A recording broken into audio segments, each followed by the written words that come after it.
పెండింగ్లో ఉన్న కేసులను వేగవంతంగా పరిష్కరించేందుకు న్యాయ వ్యవస్థను బలోపేతం చేసే దిశగా మరో కీలక ముందడుగు పడింది.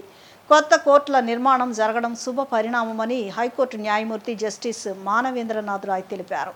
కృష్ణా జిల్లాకు అదనంగా 10 ప్రత్యేక కోర్టులు మంజూరవ్వగా వాటిలో 5 కోర్టులు విజయవాడకు కేటాయించబడినట్లు ఆయన వెల్లడించారు.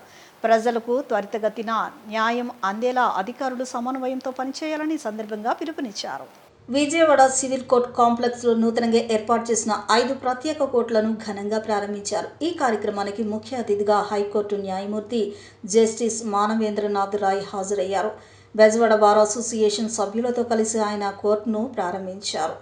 ఈ సందర్భంగా జస్టిస్ మానవేంద్ర రాయ్ మాట్లాడుతూ, పెండింగ్లో ఉన్న కేసుల సంఖ్యను తగ్గించడం అత్యవసరమని, కొత్తగా ఏర్పాటు చేసిన ఈ ప్రత్యేక కోర్టులు ఆ లక్ష్యాన్ని సాధించడంలో కీలక పాత్ర పోషిస్తాయని పేర్కొన్నారు.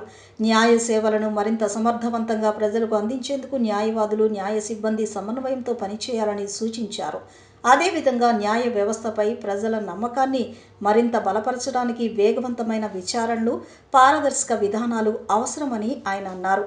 ఈ కొత్త కోర్టులు ప్రారంభమవడంతో విజయవాడలో న్యాయ సేవలు మరింత మెరుగుపడతాయని ఆశాభావం వ్యక్తం చేశారు.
ఈరోజు విజయవాడ కోర్ట్ కాంప్లెక్స్లోని కొత్తగా శాంక్షన్ అయినటువంటి 5 కోర్టు బిల్డింగ్స్ ఇనాగ్రేట్ చేసే సందర్భంలో ఈరోజు సీనియర్ జడ్జి జస్టిస్ దేవానంద్ గారు, అలాగే జస్టిస్ గోపాలకృష్ణ గారితో కలిపి ఇక్కడికి రావడం జరిగింది. ఆ సందర్భంలో ముఖ్యంగా ఏంటంటే, మన రాష్ట్ర విభజన జరిగిన తర్వాత హైకోర్టు కూడా విభజన 2019లో జరిగిన తర్వాత మన జనాభాకి, ఆంధ్రప్రదేశ్ రాష్ట్ర జనాభాకి అనుకూలంగా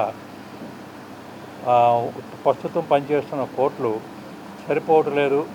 దానివల్ల ఈ పెండెన్సీ అనేది కేసులు త్వరితంగా విచారణ జరగకుండా పెండెన్సీ ఉండి కేసులు పేరుకుపోవడం జరుగుతుంది. మేము గుర్తించి హైకోర్టులోని ఒక ఇన్ఫ్రాస్ట్రక్చర్ కమిటీ ఒక నిర్ణయం తీసుకోవడం జరిగింది.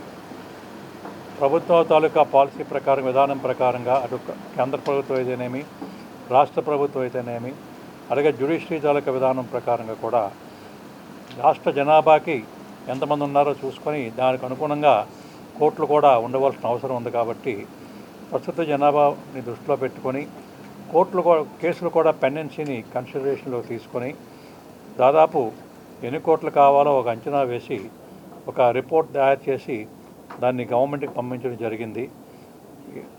అయితే గవర్నమెంట్ కూడా చాలా పాజిటివ్గా రెస్పాండ్ అయ్యి ఇమీడియట్గా మన ఈ మధ్యనే క్యాబినెట్ మీటింగ్లోని అడ్మినిస్ట్రేటివ్ శాంక్షన్ అవన్నీ కూడా గ్రాంట్ చేసి, ఫైనాన్షియల్ శాంక్షన్ గ్రాంట్ చేసి దాదాపు 90 కోట్ల దగ్గర మొత్తం మన రాష్ట్రంలోని ప్రభుత్వం శాంక్షన్ చేయడం జరిగింది, హైకోర్టు తాలూకా మన రిక్వెస్ట్ చేయడం ద్వారా.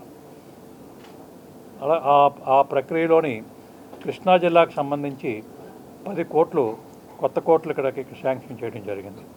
అందులో 5 కోట్లు విజయవాడలోనే శాంక్షన్ చేయడం జరిగింది.